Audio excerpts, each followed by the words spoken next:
Hey guys, sorry, I haven't seen my YouTube family in a really long time, but I just really wanted to get on here and just kind of vent what I just vented because it's really important in these times. Like, I know I'm not the only one seeing it. It's terrible. Okay, so long story short, a couple years ago, I had a very gorgeous, I mean, he was your dream guy, ex, very, wealthy, had a, the type of guy that all the girls really wanted, but he was not the guy what they actually knew or thought to be.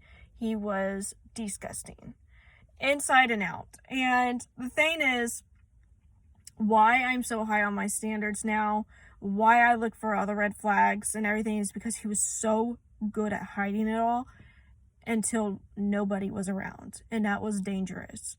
The thing is, he was very charming, knew it, said everything that I wanted to hear, and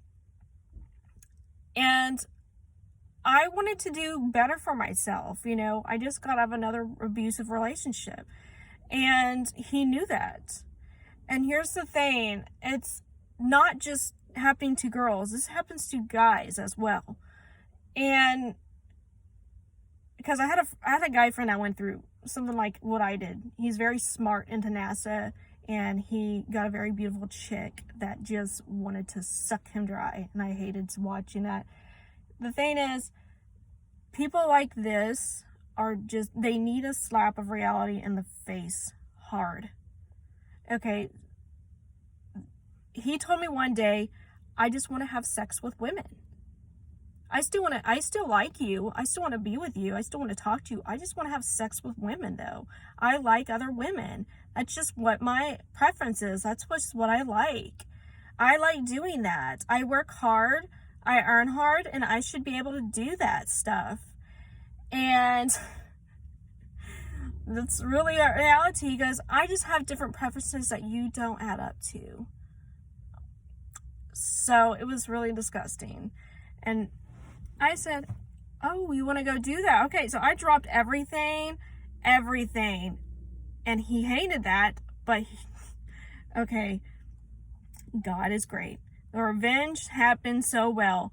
When I want y'all to realize, you step in that door, what company you're leaving around you.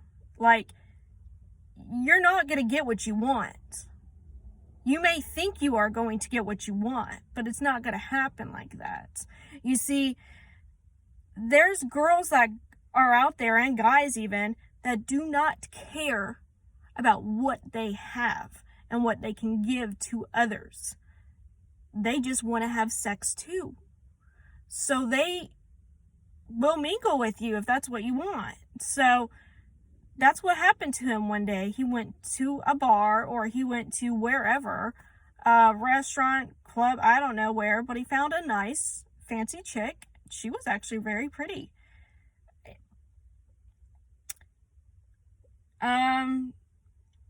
She ended up having herpes. She ended up having gonorrhea. She ended up having a hepatitis. He got the whole enchilada, and he was worried about that with me when I never cheated on him.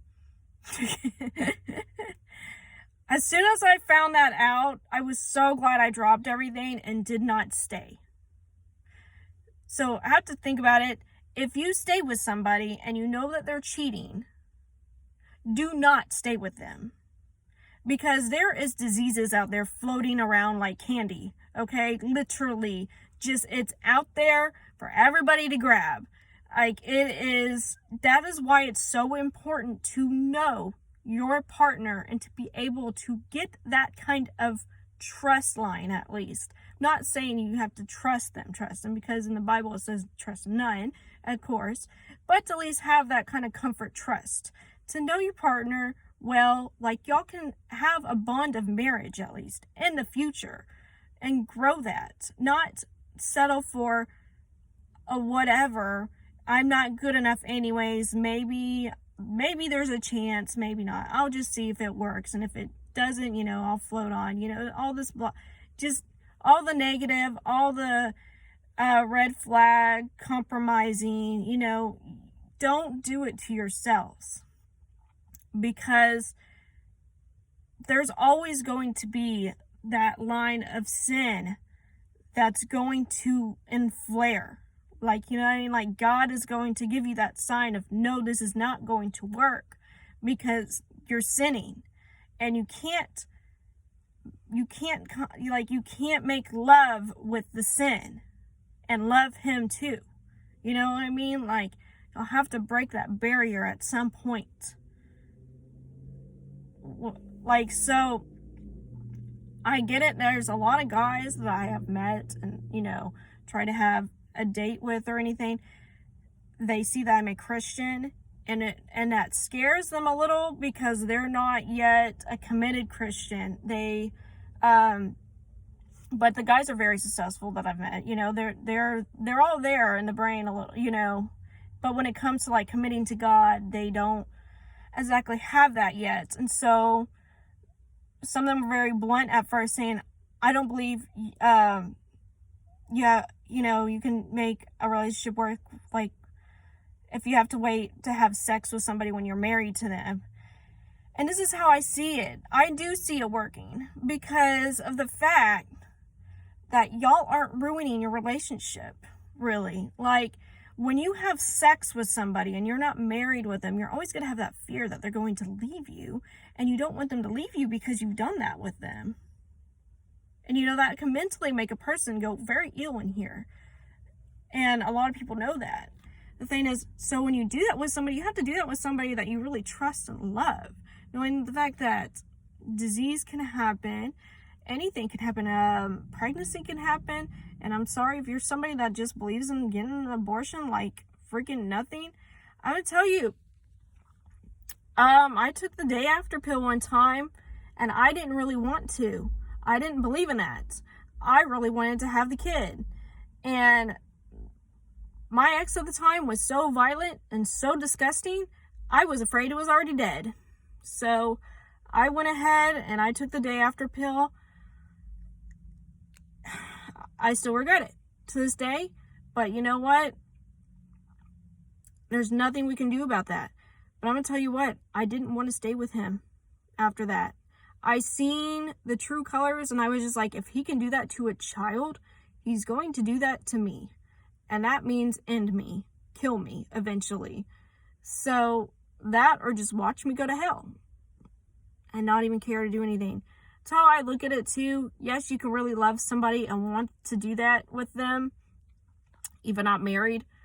But at the same time, if y'all two were to do that and you're not married, and let's say maybe you die or something, and you have to take that with you when you face God.